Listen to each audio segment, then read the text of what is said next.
Hello there, welcome to Critical Reviews, and today we're going to take a look at the TV series Fallout.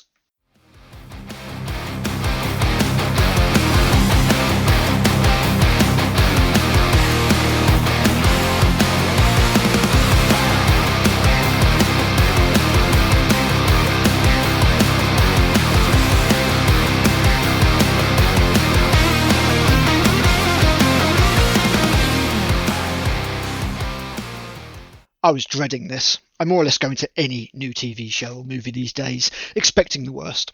After all, hope is the first step on the road to disappointment. The fact that it was at Amazon only compounded my fears. Rings of Power should actually be a crime. Suffice to say, I had anticipated my Geiger counter to be going off the scale, warning me of radioactive awfulness. However, I actually enjoyed Fallout quite a bit. I was engaged with most of the characters and found the plotting and commitment to the setting pleasing. There are a few things that I wasn't so pleased with that threatened to pull me out of my immersion, but if you want to know if it's worth a watch, it's a resounding yes, whether or not you are a fan of the games. And for those that are unfamiliar with the games, a little explanation. The Fallout series of games are RPGs, role-playing games, set in a post-nuclear alternative history Earth. They are known for their quirky yet dark sense of humour, and from the third game onwards became open-world adventure-based rather than the isometric perspective of the initial two instalments. 3 was great.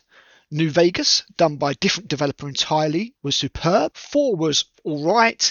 And 76 was an abomination that no one talks about, that took years to make serviceable. The setting is one of the most noticeable points in favour of this show. Aside from everything being a little bit high definition and bright, lending an artificiality to the look of everything, it does all look like the games, at least the newer ones. The characters also act in universe, the quirky humour is intact. So far, so good. The main character is Lucy, who has spent a lifetime underground in a Fallout bunker called a vault. Forced to leave the sanctuary of her home, she will be exposed to the harsh realities of life on the surface. Ella Purnell does a great job with Lucy, reminiscent of Emma Stone, in my opinion. She is no Mary Sue, given everything and automatically great at everything. She is put through the mill. She will undergo harrowing experiences that will change her. She's very relatable overall, and I thought she was a good main character for this series. Brotherhood of Steel initiate Maximus doesn't come off as well, and while I appreciate the willingness to give him flaws, he largely comes off as insufferable and entirely self-serving. It's a shame, because the actor Aaron Clifton Moten deserved better. The star of the show is Walton Goggins, both as movie star Cooper Howard and the post-apocalyptic alter ego The Ghoul. He steals any scene he's in. None more so than when he is educating Lucy on the harsh realities of life on the surface. He is troubled, haunted and cruel, twisted unimaginably by the things he's endured. One of the very best characters I've seen in a long time, and worth watching for that alone.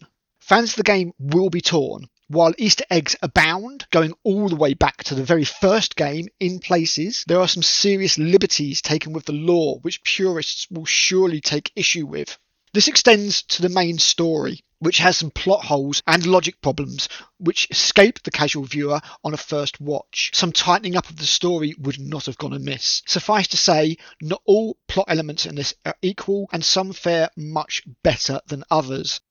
The series also fails to stick the landing, in my opinion, becoming depressingly modern-day audience Hollywood.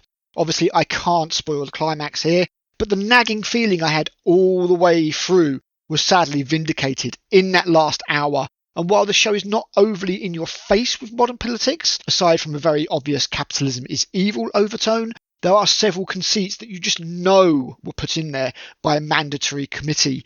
Amazon's gonna Amazon, after all. Fallout the TV series is not New Vegas by any means, but it's a Fallout 3 for me, and that is something that I will quite happily experience again and again. Thanks for listening. This has been Critical, and I'll see you soon.